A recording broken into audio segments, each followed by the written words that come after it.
Welcome, everyone. Another episode here with Clinton and Kevin. Lots of great information. We're talking about new retirees. You're retired, now what? It can be a transition, lots of emotions if you crunch the numbers correctly. We're going to get into 3 tips today to make sure that new retirees are still on track.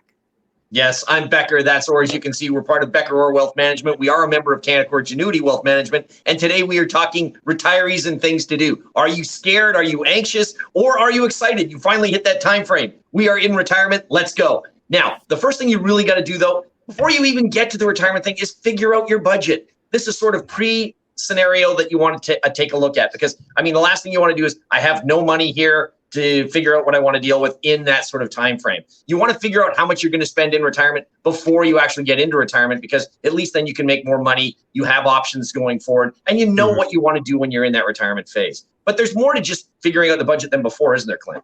Yeah, a couple of pieces there. I mean, often the big questions, at least financial questions leading up to retirement is, am I going to have enough money? Am I going to run out of money? It's all kind of related to the size of the pot and the savings. And knowing how much you spend in retirement or having an estimate helps us run projections to answer those questions. So it is important that we have a number. But some keys here is likely it's going to change. It's not going to be carved in stone. So I wouldn't stress that, I got to have my estimate down to the penny accurate, every single penny. Not the case. You need to be close so that our estimates are going to be somewhat accurate, but you don't have to stress that it's to the penny. And then if you are retired and you're finding, you know what, I thought I needed $3,000 a month, but I'm spending a little extra, relax. Not the end of the world if you're not exactly on budget, because it's going to change, Kevin. You got to live retirement for a year or two, and then you redo the plan, right? You say, all right, what was my actual spending? And then you can adjust. So you kind of got to live retirement for a year or two to really fine tune that budget. So figuring out the budget, not a one-time event, a little more of a process. Would you agree?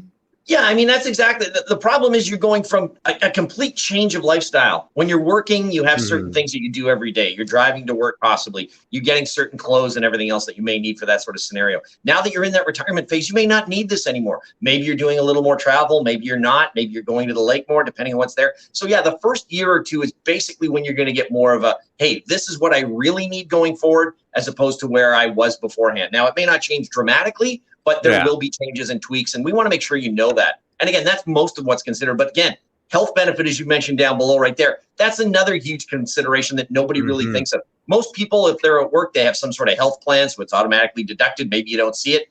Well, if that doesn't carry over into your retirement, now these are things you're going to have to look at. This is another cost or an expense that you're probably going to have to add on. And it may, depending on how much you want coverage for, be higher or lower than what you're presently paying. So health benefits are definitely something that you have to look at and concern yourself with, aren't they, Clint? Yeah, and it's not a one size fits all. Not like, this is the best health plan, everyone just go with that one. That would be simple. That's not the case, right? What are your needs? What are the costs? How do they line up? The reason we're bringing it up now for a new retiree, this is something you're going to have to figure out, and it's very much related to your budget. So as you're figuring out the budget, likely you're going to end up having a conversation about health benefits. So the two kind of go together. So that's really tip 1, all about the budget.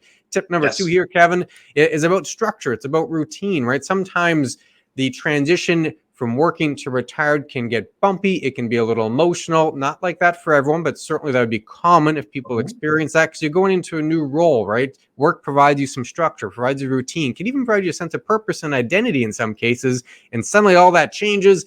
It can be difficult. So tip for new retiree, try to focus on setting up that new routine, right? It's not permanent vacation. Eventually that initial joy of retirement fades, and you're going to find that new routine. And ideally, it's something meaningful for you, right? Whatever that happens to be. And I'll pull this up a little bit of data here, Kevin, so you can help us find that new routine and why it's so important. What is this all about? Well, yeah, I mean, basically what happens is you need a sense of purpose going forward. All of a sudden, if you don't have a plan when you hit retirement, well, okay, what am I going to do? Am I going to sit in front of the TV? Am I going to do that? Like, what am I, do I have my hobbies? Do I have anything else? As we see right here, those that actually have some sort of a purpose going forward tend to outlive those that don't. There's a sense of purpose. It's a 15% lower death rate that you seem to get. There's more and more people, because if you have an aimlessly set up retirement, then you don't know what you're going to do. There's no purpose. Why am I doing things? Beforehand, you always had work to go to. There was something to do. There was a purpose being there. Nowadays, if you don't have that purpose, then you're in real trouble. As Clint mentioned before, I mean, it's an identity thing. Right now, your identity is I'm work guy. When I get to retirement, well, all of a sudden I'm retirement guy. If I don't have that retirement guy scenario or routine, then I'm in a lot of trouble. So you're right. I mean, that is something you really have to look at is, Do I have hobbies? Am I going to travel? Is there something else that I can deal with going forward, as opposed to, okay, well, 6 months in, now I've done everything I want. What do I do now? That's a big thing that we have to worry about. But there's more points. That's 2 of them that we've considered. Yeah, we did. Before we move on for point number 2 here, we got to add another one. And often I see this when folks retire early, is you got to consider that social network, right, as part of your hobbies. If your hobbies are golfing with friends or playing some, old timer hockey with friends, well, if you're the only one retired and all your friends are still working, it's going to be difficult to maintain that hobby and that social connection in retirement. So those are all good things to keep in mind. All relates to point number 2 in finding that new identity and making sure you have a purposeful, meaningful structure as part of your retirement. Tip number 3 here, Kevin, and I know we focus a lot on the financial side. It's kind of what we do, but health over wealth is a key component, right? I know there's stress, there's anxiety. Do I have enough money to retire? Am I paying too much tax? How do I minimize that? All of which is important, but you're going to be retired likely for a couple of decades. And if your health fails, it doesn't matter how much money you have. It'll be tough to enjoy all those years without good health. And a little data to back this up here, Kevin, this didn't come out of nowhere, right? Many folks have said the same thing in the past. Yeah, I mean, and that's a big factor. You mentioned you can't buy health. That's one thing that you just can't buy. Money can buy a lot of things, but health is not one of them. So on the survey that we asked for retirements that you've seen here from, reasons why good health is crucial for happy retirement, basically what they're saying is 81% of survey having good health is the most important thing to them. After that is being financially secure. And then, of course, having a loving family and friends is even further back on that distance. But you'll notice there's a fairly decent spread between these, 81 to 58 and 58 to 36%. I mean, these are large numbers to deal with. So health is a very big one that everybody worries about. Again, as you get older, that's usually what happens. You don't function the same way you did when you were 20. But again, not having good health can have a huge impact on your retirement going forward. So health, good health is what you really want to look at. Yeah, and this survey was done by AgeWave in connection with Merrill Lynch. They asked a number of retirees what they thought were important ingredients for happy retirement. And this is what they got back. The large chunk, 81% of respondents, had good health as one of the ingredients. And it just goes to the question, well, how do you maintain good health? Well, unfortunately, there's no magic pill. There's no secret, right? You're going to have to maintain some level of activity. And you can integrate it with what you had before. Maybe one of your hobbies is a sport. It's playing pickleball. It's going out there with friends, right? So you can integrate some of that exercise, some of those good criteria for good health as part of the routine, the structure, and all the other things you do in retirement, right? So they can all come together. It's not as if it's a checkbox and you got to check just one at a time. You can tackle all of these integrated, right, at the same time. Anything you wanted to add to that point, Kevin?